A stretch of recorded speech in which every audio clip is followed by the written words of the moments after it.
Hello friends, आप सभी का स्वागत है मेरे YouTube चैनल पर। आज हम जानने जा रहे हैं जो पोएम का एप्रिसिएशन का न्यू फॉर्मेट आया है उसके बारे में।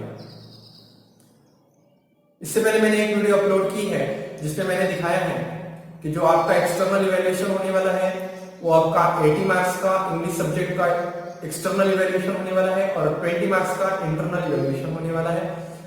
जो आपका 80 मार्क्स का एक्सटर्नल इवैल्यूएशन है उसमें आपका सेक्शन 3 जो पोएट है उसमें आपका क्वेश्चन भी है appreciation of the poem.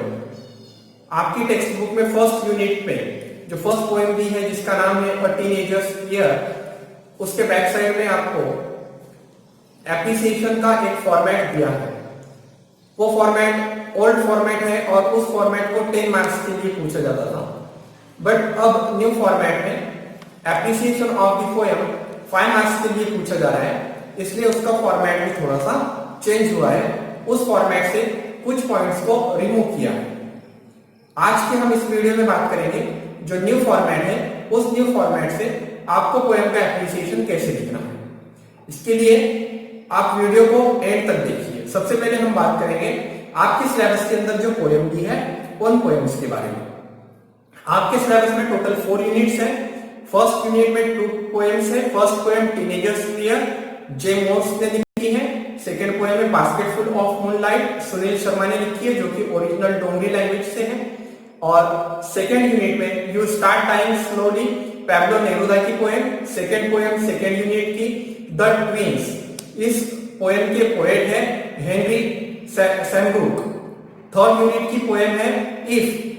First poem of third unit is if, इस पोएम के पोएट है रुडयार्ड किपलिंग। और थर्ड यूनिट की सेकंड पोएम है stopping by woods on a snowy evening, इस पोएम के पोएट है रॉबर्ट फ्रस्ट। और लास्ट यूनिट फोर्थ यूनिट की फर्स्ट पोएम है द वर्ल्ड इज माइन, इस पोएम के पोएट है जॉय लोवलेट। और लास्ट पोएम आपके सिलेबस की है ओ कैप्टन माय कैप्टन जो कि वॉल्ट विटमैन ने लिखी है। इन टोटल 8 पोएम से आपको 1 पोएम के एक्टिविटी सॉल्व करनी होगी जो सेक्शन 3 का फर्स्ट क्वेश्चन होगा ए क्वेश्चन, और सेक्शन 3 का जो बी क्वेश्चन है जिसमें आपको एप्रिसिएशन लिखना है। सबसे पहले हम देखते हैं जो कि आपके सिलेबस की फर्स्ट पोएम है अ टीनेजर्स ईयर। इस पोएम की लास्ट में जो इंग्लिश वर्कशॉप में आपको एप्रिसिएशन राइटिंग का एक फॉर्मेट दिया है, हम पहले उस फॉर्मेट के बारे में बात करेंगे।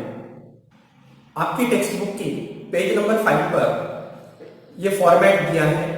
इस फॉर्मेट के अंदर जो पॉइंट्स दिए हैं जैसा कि आप स्क्रीन में देख सकते हैं, फर्स्ट पॉइंट है टाइटल, सेकंड पॉइंट है पोएट, थर्ड पॉइंट है राइम स्कीम, नेक्स्ट पॉइंट है favourite line, next point theme या central idea, next figure of speech. Poem में जो कुछ फिगर ऑफ स्पीच आए हैं उनमें से हमें कोई एक फिगर ऑफ स्पीच यहाँ पे लिखना होगा।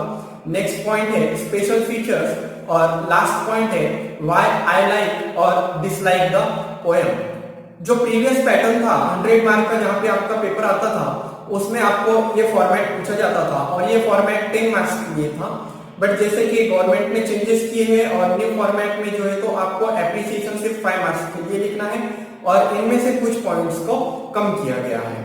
आइए देखते हैं किन पॉइंट्स को कम किया गया है और कितना वेटेज उन पॉइंट्स को दिया है न्यू फॉर्मेट के बारे में। जैसा कि आप स्क्रीन पे देख रहे हैं जो आपका न्यू पोएम एप्रिसिएशन का फॉर्मेट है उसका फर्स्ट पॉइंट टाइटल, इस पॉइंट को हाफ मार्क है। उसके बाद हमें सेकंड पॉइंट लिखना है नेम ऑफ द पोएट, उस पोएम के पोएट कौन है इसके लिए हाफ मार्क है। थर्ड पॉइंट है राइम स्कीम जिसके लिए 1 मार्क है। नेक्स्ट पॉइंट है फिगर ऑफ स्पीच जिसके लिए 1 मार्क है। अब हो सकता है पोएम में एक से ज्यादा फिगर ऑफ स्पीच का यूज किया हो बट आपको वहां पे any one figure of speech लिखना है 1 मार्क्स के लिए। और लास्ट पॉइंट है पोएम एप्रिसिएशन एक्टिविटी का थीम या central idea of the poem, इस पॉइंट को 2 मार्क्स से। ऐसे टोटल 5 मार्क्स का जो है तो ये एक्टिविटी पूछा जाएगा right a appreciation of a poem. आपको जो लास्ट वाला पॉइंट लिखना है थीम या सेंट्रल आइडिया, इसमें आपको 2 to 3 लाइंस में इसका आंसर लिखना है। आप किसी भी पोएम का एप्रिसिएशन 2 टाइप से लिख सकते हो, एक तो फॉर्मेट टाइप में लिख सकते हो, पॉइंट टाइप में लिख सकते हो जो कि मैंने अभी आपको फॉर्मेट दिखाया है, या दूसरा आप जो है तो पैसेज टाइप में लिख सकते हो। बट दोनों में बेटर तो मैं कहूंगा ये जो पॉइंट वाला है यही बेटर रहेगा, यही देखने के लिए थोड़ा अच्छा लगता है और इंप्रेसिव लगता है। तो आप भी, मैं आपको सजेस्ट करूंगा कि आप भी एग्जाम के अंदर यही पॉइंट वाले फॉर्मेट में पोएम का एप्रिसिएशन लिखिए। ये जो क्वेश्चन है ये आपके लिए 5 मार्क्स का है और ये आपके लिए कंपलसरी क्वेश्चन है। यहाँ पे कोई भी आपको और क्वेश्चन नहीं दिया जाएगा, इसलिए आपको इस क्वेश्चन की तो अच्छे से प्रैक्टिस करनी है ताकि आप यहाँ पे आउट ऑफ मार्क्स ले सको। और ये बहुत सिंपल और इजी क्वेश्चन है। आइए अब हम देखते हैं इन्हीं पॉइंट्स के according first poem a teenager's prayer, इस पोएम का एप्रिसिएशन। सेक्शन 3 क्वेश्चन बी में आपको दिया जाएगा right appreciation of a poem. वहां पे आपको पोएम भी दी जाएगी, उस पोएम को आपको रीड करना है और एप्रिसिएशन लिखना है। हम प्रैक्टिस करेंगे यहाँ पे इस वीडियो में फर्स्ट पोएम आपके सिलेबस की जिसका नाम है अ टीनेजर्स प्रेयर। इस पोएम का एप्रिसिएशन कैसे लिखा जा सकता है। जैसे कि आप स्क्रीन पे देख सकते हो, हमारा जो पहला पॉइंट था हमें लिखना है टाइटल। अब यहाँ पे हमें टाइटल दिखाई दे रहा है, क्या है हमारे पोएम का टाइटल? पोएम का टाइटल है अ टीनेजर्स प्रेयर। आपको बस सिर्फ इतना पोएम का नाम लिखना है, इसके लिए आपको हाफ मार्क मिलेगा। जैसे कि आप नेक्स्ट पॉइंट हमें दिया है नेम ऑफ द पोएट, इसके लिए हाफ मार्क है। आप पोएम के लास्ट में देख सकते हो, एंड में देख सकते हो, जहां पे हमें बॉटम में दिखाई दे रहा है कि पोएट का नाम लिखा है जे मोर्स। तो आपने सिर्फ इतना भी लिख दिया जे मोर्स, तो आपको इसका हाफ मार्क मिलेगा। थर्ड पॉइंट है राइम स्कीम। अब राइम स्कीम कैसे लिखना है? जो पोएम का स्टांजा होता है, स्टांजा के अंदर जो लाइन्स है, उन सभी लाइन्स के एंड में जो वर्ड आते हैं, उन वर्ड्स के लिए हमें एक लेटर यूज करना है। सपोज 4 लाइन का स्टांजा है, फर्स्ट लाइन के लिए ए, सेकेंड लाइन के लिए बी, थर्ड लाइन के लिए सी और लास्ट लाइन के लिए डी। इस तरह से हमें स्मॉल लेटर्स का यूज करना है। फर्स्ट लाइन के लिए जैसे मैंने बताया आपको, फर्स्ट लाइन का जो लास्ट वर्ड है उसके लिए ए, और सेकेंड लाइन का जो लास्ट वर्ड है उसके लिए बी, थर्ड लाइन का जो लास्ट वर्ड है उसके लिए सी और फोर्थ लाइन का जो लास्ट वर्ड है उसके लिए डी यूज करना है। जैसे कि आप स्क्रीन पे देख रहे हैं, इस पोएम की फर्स्ट लाइन का लास्ट वर्ड है बिगिनिंग्स, सेकेंड लाइन का लास्ट वर्ड है मेक, थर्ड लाइन का लास्ट वर्ड है चूज और फोर्थ लाइन का लास्ट वर्ड है टेक। अब यहाँ पे हम देख सकते हैं फर्स्ट, सेकेंड, थर्ड और फोर्थ, इन लाइन की जो एंडिंग में वर्ड आए हैं, जो कि मैंने अभी आपको बताई है, अब हमें इनके लिए राइम स्कीम लिखनी है। कौन सी राइम स्कीम इनके लिए जो है तो बनती है? फर्स्ट स्टांजा को रीड करने के बाद हमें ऐसे पता चलता है कि फर्स्ट लाइन और थर्ड लाइन में कोई भी राइम नहीं बन रहा है, बट सेकेंड लाइन और लास्ट लाइन में राइम बन रहा है। तो हम कह सकते हैं A B C B. First line के लिए हमने ए लेटर यूज किया है, सेकेंड लाइन के लिए हमने बी लेटर यूज किया है, थर्ड लाइन के लिए हमने सी लेटर यूज किया है और लास्ट लाइन के लिए हमने डी लेटर यूज किया है। बट यहाँ पे जो बी वाला लेटर है, बी वाला जो वर्ड है, बी लाइन जो है हमारी सेकेंड लाइन, वो लास्ट लाइन से मैच हो रहा है उसका राइम, इसलिए हमारा यहाँ पे राइम स्कीम बनेगा ए बी सी बी। और यही स्कीम पूरे पोएम में फॉलो किया गया है। तो हम कह सकते हैं कि इस पोएम का जो राइम स्कीम है वो है ए बी सी बी। अभी नेक्स्ट पॉइंट आता है फिगर ऑफ स्पीच। फ्रेंड्स, आपके सिलेबस में जो पोएम्स दी है उन पोएम्स में जनरली किन फिगर ऑफ स्पीच का यूज किया गया है? इन पोएम्स में generally simile, metaphor, inversion, personification, antithesis, apostrophe, alliteration, repetition और हाइपरबोल, इन फिगर ऑफ स्पीच का यूज किया गया है।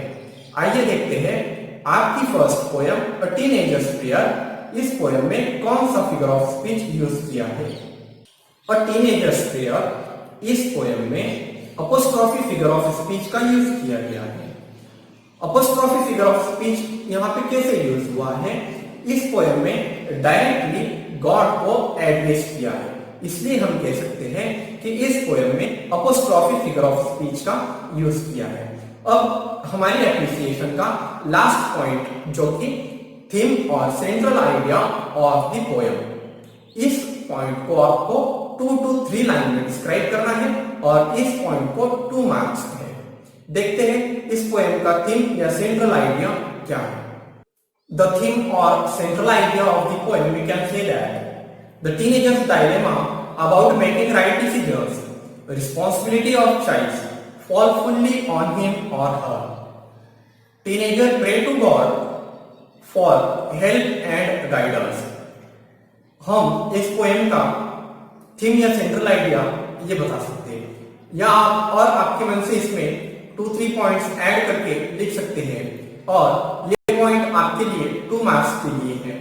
आई होप आपको न्यू फॉर्मेट समझ में आया है और ये वीडियो आपको पसंद आया होगा, तो मैं आपसे रिक्वेस्ट करूंगा कि इस वीडियो को लाइक करिए और दूसरे स्टूडेंट्स तक शेयर करिए। Thank you.